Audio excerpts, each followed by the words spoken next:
जय हिंद दोस्तों, मैं हूं प्रभात। पीसीएस शिक्षा के मंच पे आप तमाम अभ्यर्थियों का हार्दिक अभिनंदन है।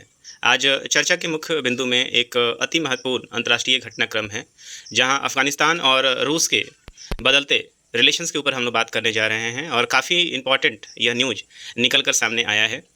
और पूरा का पूरा न्यूज़ का आइए चलेंगे, विश्लेषण करेंगे यहाँ पे। जैसा कि आप हेडलाइन देख रहे हैं, अफगानिस्तान में तालिबान शासन को रूस की मान्यता देने वाला पहला देश बन चुका है। तो सेशन में आगे बढ़ने से पहले आप सभी को याद करा दें कि यदि आपने चैनल को सब्सक्राइब नहीं किया है तो चैनल को जरूर सब्सक्राइब कर लें, ताकि आपको इस तरह के सारे जो करंट इवेंट हैं उसका नोटिफिकेशन टाइम टू टाइम मिलता रहे। आइए चलते हैं सेशन में।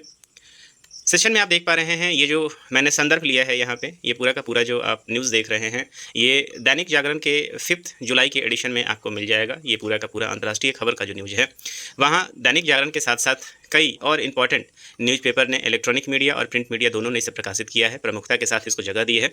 और जगह देने का कारण भी यहाँ पर बनता है। कारण आप देख रहे हैं यहाँ पर, हेडिंग देखिए, तालिबान सरकार को मान्यता देने वाला पहला देश बना है रूस। अब ये चर्चा भी इसलिए है क्योंकि आपको याद आ रहा होगा 2020-21 का जो समय चल रहा था, वहाँ अफगानिस्तान के ऊपर किसका राज हो गया था। अफगानिस्तान में जो डेमोक्रेटिक गवर्नमेंट थी उसे हटाकर तालिबान ने अपना शासन वहाँ पे स्थापित कर लिया था। यूएसए जो बहुत दिनों से वहाँ पे वॉर कर रहा था, वहाँ पे लड़ाई लड़ रहा था, वो उसे छोड़कर वहाँ से भाग जाता है। और आज 2025 जिसमें मैं लेक्चर रिकॉर्ड कर रहा हूँ, आज ये दिनांक है 10 जुलाई 2025। आज के डेट में आप देखेंगे पूरी तरीके से लगभग 5 वर्ष होने वाले हैं इस तालिबान शासित सरकार को। और इस तालिबान शासित सरकार के बाद यदि अंतर्राष्ट्रीय स्तर पर रूस जैसा देश यदि उसे मान्यता दे रहा है, तो आप समझ सकते हैं कि निश्चित रूप से अब यहाँ से एक सिलसिला शुरू हो जाएगा जहाँ पे तालिबान को अब स्वीकार किया जाएगा। क्या इसके बहुत सारे मायने हो सकते हैं। अंतर्राष्ट्रीय खबरों में, जियोपॉलिटिक्स में आप समझते हैं कोई भी जो घटनाक्रम होता है वो बेवजह नहीं होता है। इसके पीछे रूस का क्या उद्देश्य है, भारत के लिए ये सबसे इंपॉर्टेंट है कि कितना कारगर है, ये भी देखना होगा। पहले आइए चलते हैं न्यूज़ को देखते हैं। तो ये मॉस्को राइडर मतलब रूस से ही ये न्यूज़ प्रकाशित हुआ है।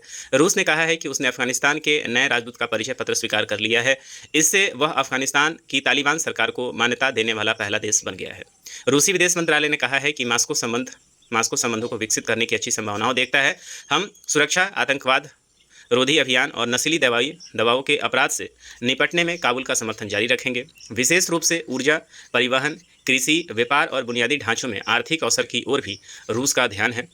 रूसी विदेश मंत्रालय ने कहा है कि अफगानिस्तान के इस्लामी अमीरात सरकार की मान्यता का कार्य विभिन्न क्षेत्रों में द्विपक्षीय सहयोग को गति देना है।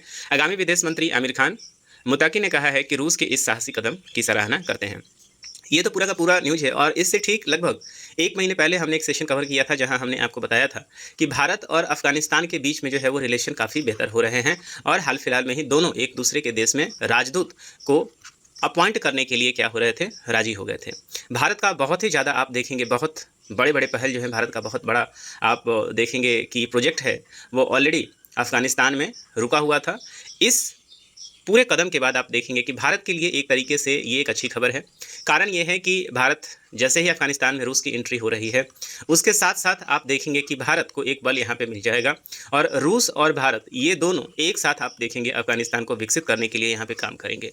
अफगानिस्तान आप देख रहे हैं कि ऐसे स्थान पे है जो भारत के लिए काफ़ी इंपॉर्टेंट स्ट्रेटजिक लोकेशन है। और ऐसे स्थिति में आप जान रहे हैं कि अफगानिस्तान और पाकिस्तान के बीच में बहुत अच्छे रिलेशंस यहाँ पे नज़र नहीं आ रहे हैं। और उस समय में, ऐसी स्थिति में भारत का अफगानिस्तान के साथ बेहतर संबंध और साथ ही साथ रूस के साथ आप देखेंगे कि अब देश के रूप में मान्यता दे देने की कवायद ने अब एक नए अध्याय की शुरुआत कर दी है। हालांकि भारत अभी तालिबान शासित प्रदेश को देश का मान्यता देता है या नहीं देता है, इसके ऊपर बहुत सारे संशय भी रहेंगे। कारण ये है कि अभी भी तालिबान में लोकतंत्र की बहाली नहीं होगी। खासकर अब यहाँ ये भी देखना होगा कि तालिबान सरकार को अब लगभग 5 वर्ष होने को हैं। यहाँ से तालिबान सरकार क्या डेमोक्रेसी की तरफ रुख करती है या चाइना रूस की तरफ आप देखेंगे कम्युनिस्ट सरकार की तरफ कदम बढ़ाती है, ये अभी देखना बचा रहेगा। लेकिन तत्काल ये काफ़ी इंपॉर्टेंट अपडेट है, काफ़ी इंपॉर्टेंट अंतर्राष्ट्रीय घटनाक्रम है। आगे इससे संबंधित कोई भी अपडेट आता है तो जल्दी ही उसके ऊपर हम लोग एक वीडियो भी लेकर आएंगे। तो आज के सेशन के लिए यहीं तक रखते हैं। मिलेंगे आपसे अगले सेशन में। यदि आपको सेशन अच्छा लगा हो तो अपने दोस्तों के बीच में शेयर भी करें, साथ ही साथ चैनल को सब्सक्राइब भी जरूर कर लें। इसी के साथ साइनिंग ऑफ, दिस इज प्रभात। जय हिंद।